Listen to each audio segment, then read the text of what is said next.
Hello Internet, I am the Hero of Helios once again with another One Piece card game unboxing. We have the Anime 25th Collection One Piece card game, otherwise known as EB02. So EB stands for Extra Booster. I really do like that they keep it simple like that.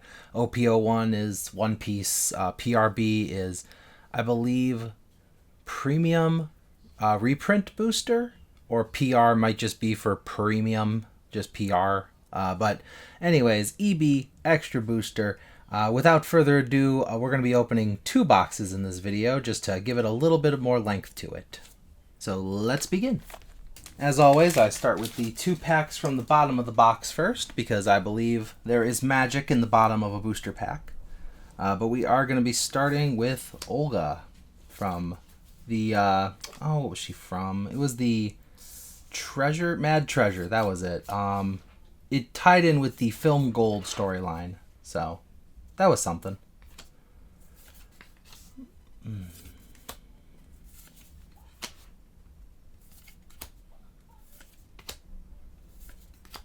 And for our rares, we get Sanji, and there we go. Dr. Vegapunk, what did I say? 5 cost to play, 0 power, 1000 counter. That is a lot to pay for a 0 power character, but he's a blocker, so we got that going for us. His ability is look at the top 5 cards of your deck, and we can play 1 scientist-type character with a cost of 5 or less, other than Vegapunk. Then we can place the rest at the bottom of our deck in any order, and if our opponent has 2 or less characters, trash a card from our hand. So you can't really use this to get you some early game lead, otherwise you're going to be costing yourself some cards in hand. But his trigger does draw you one, so if you do plan to just put him in your life instead, clearly this is just to go with the new, or not the new, but the Vegapunk leader from a previous set. There we go. Had to readjust things because of the glare, you know.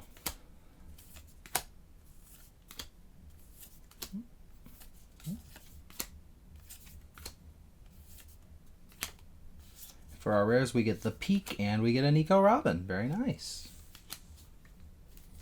So yeah, there you go. First 2 packs, we already got an SR. That's a great way to start and kind of proves my theory. We'll see if the other box later on has the same principle to it.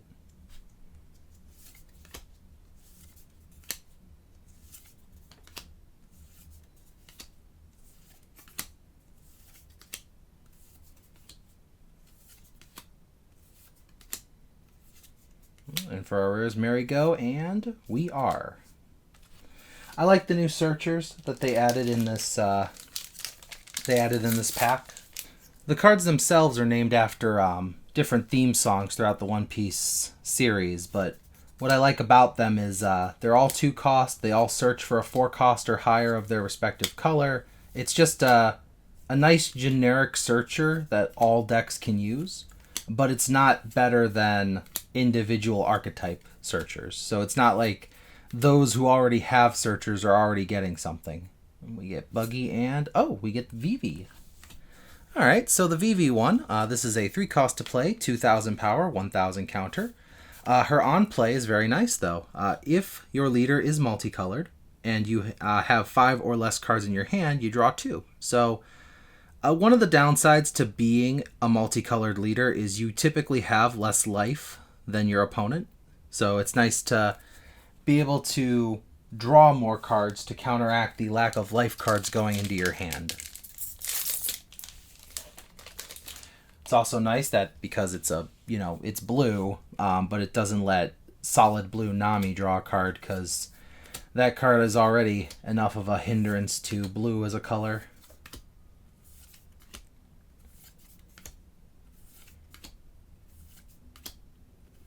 For our rares, we get Usopp. Oh, and Jewelry Bonnie. Alright, we're already getting a lot of our SRs out of the way here. 7 cost to play, 7000 power with 1000 counter.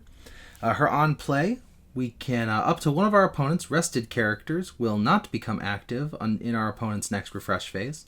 Then, we can set up to one of our Dawn cards as active at the end of this turn. So what's nice about this card is you can play it on curve in a Jewelry Bonnie deck and still have a Dawn active to use her leader ability. So, very useful. I don't have a full play set of it yet, so it's good to get that out of the way. Okay, well, let's see what's in our next pack.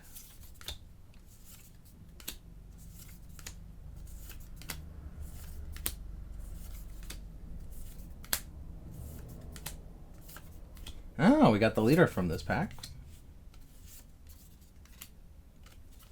And we got Hope and Nico Robin as our rares.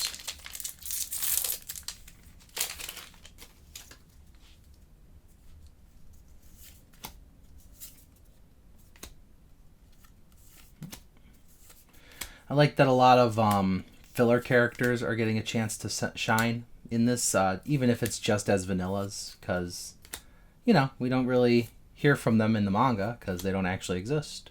Our rares are us and another SR. Okay, we are really getting these out of the way early in the box. This is the Trafalgar Law, 5 cost to play, 1,000 power. 1,000 counter, 6,000 power. He's a blocker, but is on play. We can place 2 cards from our trash to the bottom of our deck to either draw a card, or if our opponent has 5 or more cards in hand, we can make them trash a card. So depending on what you need at the time, it's a very versatile card, and thanks to it being a 5 cost, I believe it works with the 8 cost Corazon from set 4, but I'd have to double check that card. As I was saying though, we have a lot of filler characters in this box, which is cool because the point of the box is to celebrate the anime as a whole. So you get a lot of filler characters who don't actually exist because they were only to help bridge the gap between the manga and the anime in terms of time. Anyways, we have Zoro and Sabo as our rares. Next pack starts off with 1,000 Sunny. A lot of our packs have been starting off like that.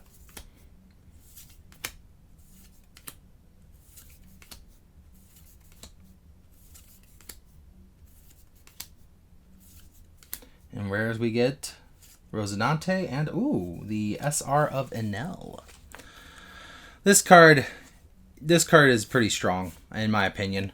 10 cost to play, 11,000 power. If your leader has Sky Island type, this character gains Rush. When attacking, you can trash a card from your hand.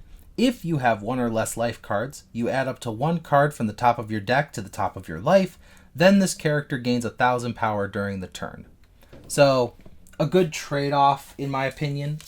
You trash a life, card from your hand to gain a life, which is essentially being able to counter with only 1 card no matter what the attack is.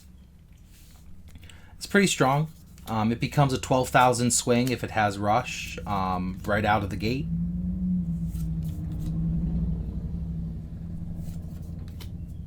Oh, that was cute. Gaimon and Sarfunkel right after each other. That's cute. I'm glad Sarfunkel got a card. Really completes the joke that is their combined name. And for our rares, Frankie and Jinbei. Oh, very nice.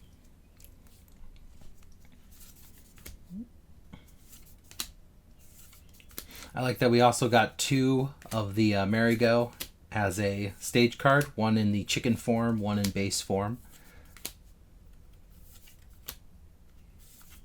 And for our rares, Brand New World and Chopper. Very cute. Spoilers, I saw something shiny. So, let's see. Gonna really build up the desire here as I slowly move card after card.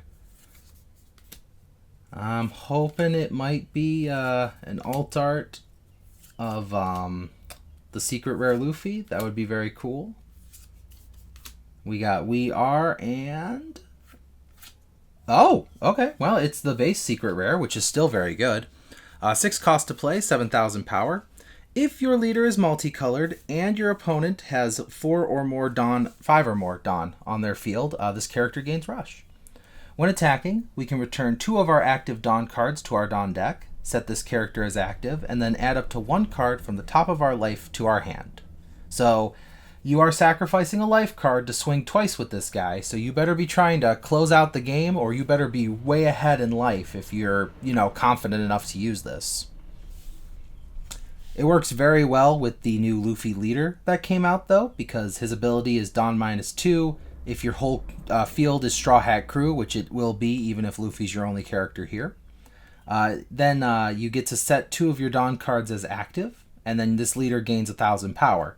But the setting 2 Dawn to active is good because that will allow you to use that Luffy's ability even as early as turn 6. You know, your 6 Dawn turn. Alright, let's see what we get in the next pack. Right now we've got one of our hits, which is cool.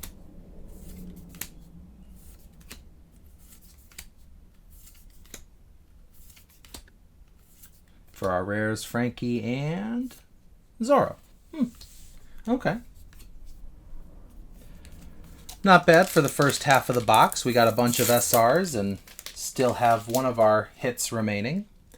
Some of these boxes do have 3 hits, but they're way rarer than usual. I kind of wish Bandai would just give us 3 hits in a box, guaranteed, or if they're going to make it 2 hits only, just tell us so, because it's kind of annoying, if I'm being honest.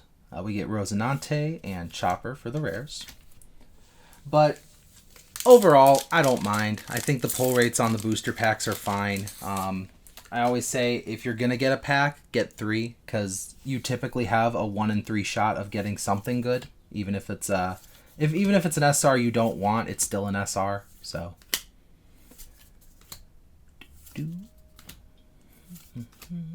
oh, we got a leader pack. We have the Luffy, and then we get Jinbei and Ace. Oh, I think that's actually the first Ace we've pulled in this box.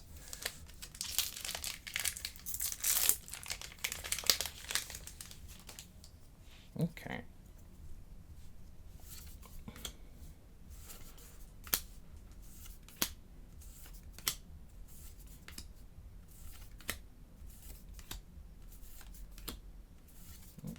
And for our rares, the Peak and Arlong. Okay.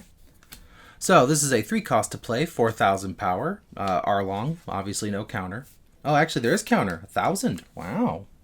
Okay, well, if your leader has the Fishman or East Blue type, give up to 1 rested Dawn card to one of your leaders. Then, up to one of your opponent's characters with a cost of 5 or less cannot be rested until the end of your opponent's next turn. That is actually a pretty powerful ability. Cannot be rested means that it cannot declare an attack. It can't block if it's a blocker. If it is some kind of searcher that requires resting, it can't do so. If it's like Jack from set 8, it can't do so. Or was Jack in set 7? No, Jack was in set 8. But still, it can't rest, which is a decently powerful ability. It locks down more than just an ability to attack.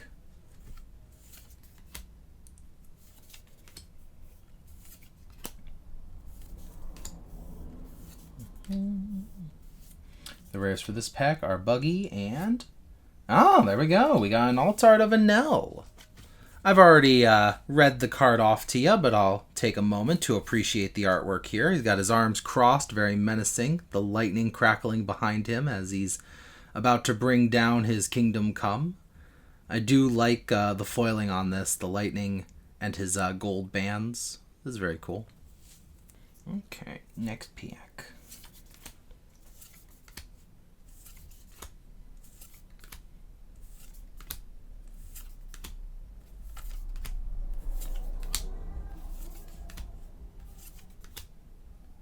And for our rares, we got Brooke and Us.